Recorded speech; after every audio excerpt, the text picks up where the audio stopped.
Before you go, October 7 anniversary is days away, the first anniversary of the terrorist attacks launched by Hamas. And here in Australia, there will be anti-Israeli protests held on October 7, taking place shamefully. They expect to see terrorist flags, the flags of Hezbollah, for example, flying in Melbourne and Sydney.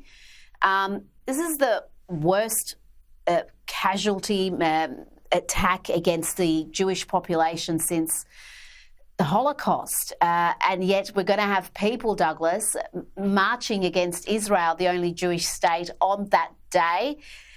And I do wonder about the left's unholy alliance with Islamist forces and how much of a genuine threat it is. Do you see it, as I do, as a threat to Western civilization?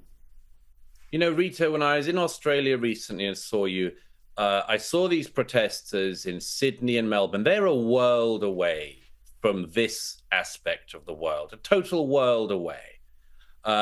Australia has suffered some terror attacks in recent years, most noticeably against its citizens in Bali.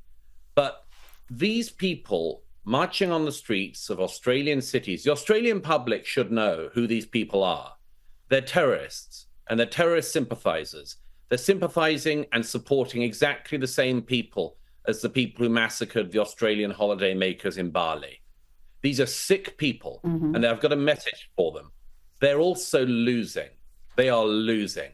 The people whose flags they're going to wave in great Australian cities are the flags of organizations that are going into the dust as we speak. These people will look back on this in 10 years' time with about as much pride as a group of neo-Nazis in the 1950s waving a swastika. Hamas is nearly gone. The Houthis are almost gone. Hezbollah is almost gone in its entirety. The idea that you would have these losers and terrorist sympathizers in cities across Australia doing this, I tell them, they are on the losing side. Most of their friends are gone already. They're admiring dead murderers. They should think on that. They certainly should think on that. Douglas Murray, thank you so much for your time.